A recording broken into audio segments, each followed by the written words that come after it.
el mínimo producto viable y cuáles son los principales errores cuando lo vamos a implementar. Hola, soy Ana Betancourt. Desde el 2012 trabajo con innovación, metodologías ágiles, transformación, y en estas cápsulas espero, a través de ejemplos de la vida cotidiana, a tener los conceptos que vienen de esos mundos más cercanos a las personas y que los puedan implementar. Hablemos entonces de el mínimo producto viable. Este concepto se refiere al producto, a la versión más pequeña de producto que podemos entregar a nuestros usuarios y clientes y empezarles a generar valor. Es decir, empezarles a resolver un problema o a suplir una necesidad que ellos tienen. Hagamos el ejemplo con las citas. El mínimo producto viable sería una primera cita. Ese primer contacto con nuestro cliente y usuario, encontramos, digamos, un espacio en el mercado y vamos a tener ese primer contacto con una persona. Entonces, el diseño de la cita, ¿qué va a pasar en la cita? Miremos el ejemplo de lo que hace un emprendedor y lo que hace una gran empresa. El ejemplo de lo que hace un emprendedor, y es uno de los problemas que encuentro que hacen los emprendedores, es quieren ponerlo todo en esa primera cita, ¿cierto? Tener todos los atributos que quisieran o que se imaginan que esa persona quiere en la primera cita de una. Entonces esto sería una serenata con mariachis, un libro de poemas, flores, chocolates y una cena de 3 platos. Esto sería el ejemplo de una cita full. Listo, una cita sobreactuada. ¿Qué pasa, por ejemplo, si a la persona que estamos invitando no le gusta la carne y los 3 platos contenían carne? No le gustan los mariachis, no le gustan los poemas, sino las novelas. Resulta que hubiéramos invertido una gran cantidad de dinero que posiblemente pudimos haberlo usado en las siguientes citas en algo que a él no le generó valor, no lo conectó, no le genera una recordación. Por eso es un problema cuando esperamos en el mínimo producto viable poner todos esos atributos que nos imaginamos. Todavía no conocemos bien al usuario, incluso si hemos hecho investigaciones, las investigaciones no nos dan toda la información. Es cuando ya tenemos el producto que empezamos a tener información más cercana a la realidad. Entonces perdemos presupuesto invirtiendo en cosas que no generan valor o recordación. Ese es el problema que encuentro en algunos emprendedores cuando quieren hacer el mínimo producto viable.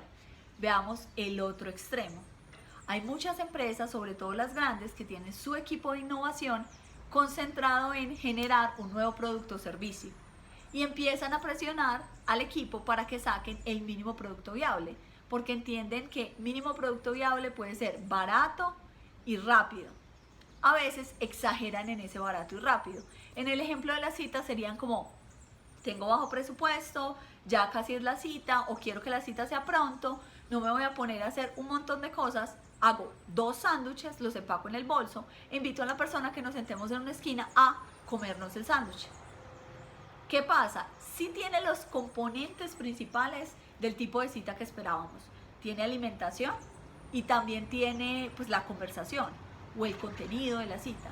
Sin embargo, puede que con eso yo no genere una recordación adecuada y no genere ese quiero saber más, quiero conocerte mejor, quiero otra cita, porque no la hicimos lo suficientemente memorable.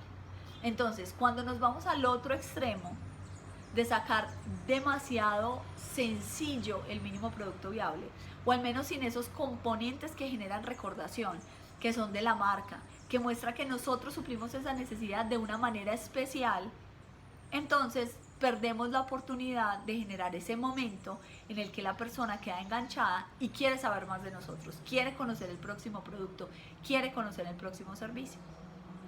Entre estos dos extremos, ¿cómo nos podemos mover entonces? A mí me gusta hablar, más allá del mínimo producto viable, del mínimo producto asombroso. ¿Cuál es?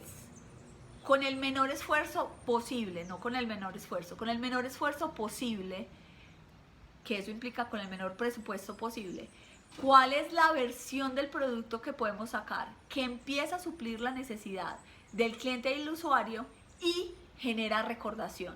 Y tiene ese pequeño plus que hace que la otra persona dice: quiero más, quiero conocer más de tus productos, quiero volver a tomar tu servicio.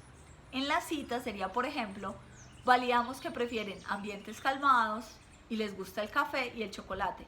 Vamos a un café comemos algo, el contenido está, que es la conversación, la cercanía, y al final entregamos un chocolate, un Ferrero. No es una gran inversión, no es una caja de chocolates completas, pero me permite validar que la información que tenía de ese usuario sí es la adecuada. Y si lo hacemos bien, probablemente la persona va a decir, quiero más. Se interesó por mí, me trajo ese chocolate, la conversación fue agradable, el sitio me gustó, acepto una segunda cita.